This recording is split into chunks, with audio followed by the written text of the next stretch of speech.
Setiap hari kita mendengarkan berita tentang pencurian, penipuan, perampokan, dan kejahatan lainnya di Indonesia.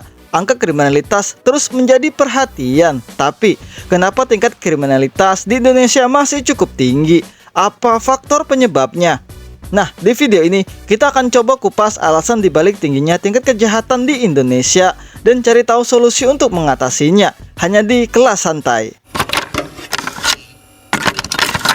Menurut data statistik dari Kepolisian Republik Indonesia, ribuan kasus kejahatan terjadi setiap hari bahkan setiap tahunnya.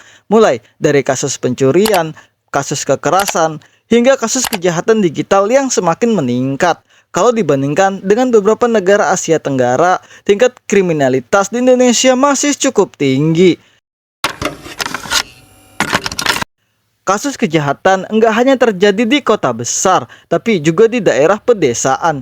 Menurut gue, ada beberapa faktor yang membuat angka kejahatan di negara kita ini cukup tinggi, di antaranya penggunaan pinjaman online dan pay later kian meningkat pada saat Lebaran tahun ini. Namun dengan kondisi ekonomi Indonesia yang sedang menurun, resiko kredit macet dan gagal bayar diprediksi akan meningkat. Faktor ekonomi. Ya, salah satunya adalah faktor ekonomi menjadi alasan utama dibalik kemiskinan dan pengangguran yang semakin banyak, membuat banyak orang yang nekat melakukan kejahatan demi bertahan hidup. Ketimpangan sosial yang tinggi juga bisa memicu kecemburuan sosial yang akhirnya berujung pada tindakan kriminal. Apalagi di zaman sekarang itu udah susah cari kerja dan sebagainya. Jadi secara naluri orang Indonesia mau ngelakuin hal apa aja untuk mereka punya duit dan bertahan hidup. Nggak cuma itu aja. Di Indonesia kurangnya pendidikan. Kurangnya pendidikan ini juga berperan besar. Banyak pelaku kriminal ini berasal dari latar belakang pendidikan yang rendah, sehingga kurang memahami hukum dan dampak dari tindakan mereka. Mungkin juga ada yang udah punya pendidikan tapi masih ngelakuin kejahatan, yaitu korupsi. Apalagi di era Gen Z ini malah tambah banyak yang dimana siswa atau siswi, bahkan oknum guru bukannya belajar atau mengajar, malah pada main TikTok dan sosial media yang disalahgunakan. Jadi malah lucu kalau menurut gue. Selain dari kurangnya pendidikan di negara kita ini, ada juga beberapa hal yang memfaktori, yaitu lemahnya penegakan hukum di Indonesia. Sistem hukum yang lemah juga menjadi faktor utama. Hukuman yang kurang tegas membuat pelaku kejahatan tidak merasa jerah.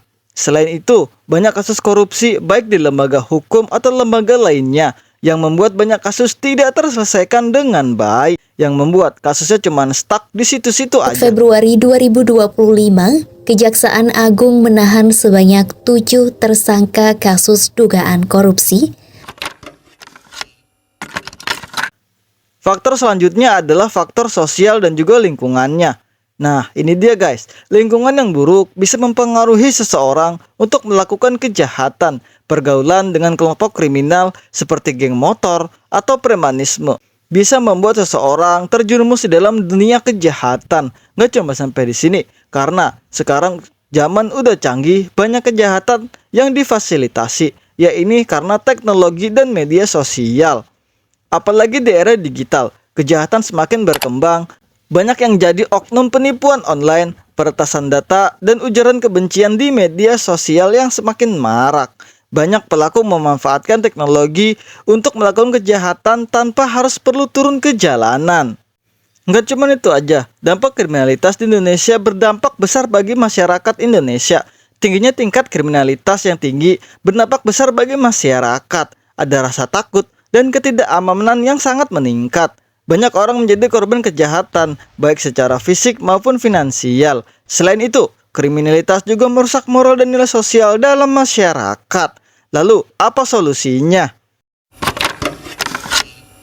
Setelah gue coba untuk searching dan diskusi dengan beberapa temen gue yang pernah sekolah, faktor untuk ngurangin tingkat kejahatan ini adalah yaitu meningkatkan kesejahteraan ekonomi, di mana harus ada lembaga pemerintah yang benar-benar memperhatikan tentang lapangan pekerjaan dan juga kegiatan sosial yang bisa mengubah ekonomi, baik itu buat Indonesia atau rakyatnya sendiri. Emang nggak mudah, tapi ini harus jadi sorotan untuk kita semua. Lalu, pendidikan yang lebih baik tentang hukum dan moral di Indonesia. Ini pasti butuh kesadaran dari masyarakat juga, yang dimana siswa atau siswi harus beneran belajar, bahkan dari pihak guru. Juga seharusnya ngasih contoh yang baik untuk mendidik anak-anak dengan baik, bukan malah ikut-ikutan tren sosial media. Penegakan hukum yang lebih tegas dan transparan di Indonesia harus juga jadi faktor yang perlu diperhatikan. Tegasnya hukum yang bisa ngebuat pelaku kejahatan itu menjadi jerak. Jadi hukum itu harus tajam ke atas, bukan tajam ke bawah tumpul ke atas. Perannya masyarakat dalam menjaga keamanan bersama. Contoh, warga yang aktif dalam keamanan lingkungan seperti Siskamling dan lain-lain. Kesimpulannya, kriminalitas adalah masalah serius yang harus kita atasi bersama dengan meningkatkan kesejahteraan dan pendidikan, juga penegakan hukum yang lebih baik. Kita bisa menciptakan Indonesia yang lebih aman, mudah-mudahan. Apa pendapat kamu guys tentang penyebab kriminalitas di Indonesia? Tulis di kolom komentar. Sampai ketemu lagi, jangan lupa subscribe. See you next time.